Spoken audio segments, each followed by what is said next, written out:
During the 1950s, Gil Hodges developed into one of the great stars for the Los Angeles Dodgers. He was beloved during their time in Brooklyn, a former catcher that was moved from behind the plate due to the signing of Roy Campanella. That signing pushed Hodges to first base, where he would become a star. Playing at the offensive haven known as Ebbetts Field, Hodges became a star. He was an 8-time All-Star, finishing in the top 10 of the MVP vote 3 times. He also took to first well, a 3-time Gold Glove winner who led the league in putouts and assists 3 times each. Hodges had 11 consecutive seasons of 20 or more homers with a career high of 42 homers in 1954. Over the course of his 18-year career, Hodges produced a solid .273, .359, .487 batting line, hitting 370 homers and driving in 1274 runs. He achieved greater fame after his career as a manager.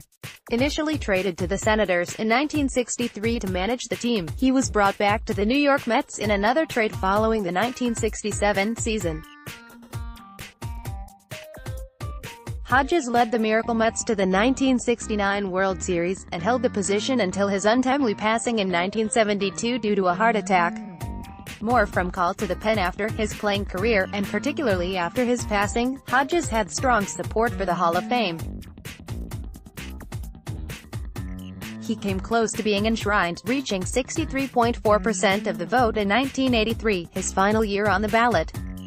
Despite that support, and his inclusion on the Veterans Committee ballots, Hodges is still on the outside of the Hall, the player to receive the highest vote total and not eventually be inducted.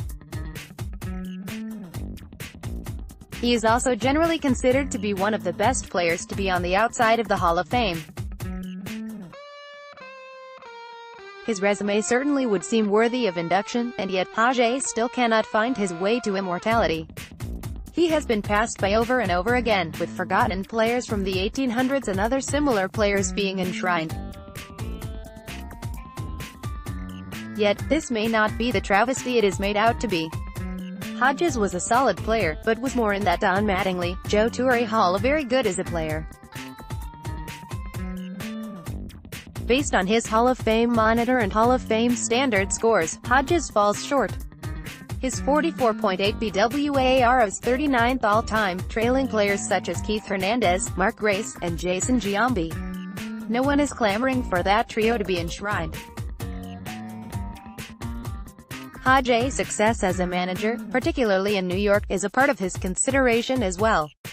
Sadly, his early passing cut short what could have been a promising managerial career, especially given the talent that the Mets possessed in those days. Yet, the Hall of Fame is not a place for what if, it is a place players and managers are judged by what they accomplished on the diamond, and on the bench. Next, Keuchel in discussions with several teams. Want your voice heard? Join the Call to the Pen team. Write for us. Based on that standard, former Los Angeles Dodgers star Gil Hodges falls just short of the Hall of Fame.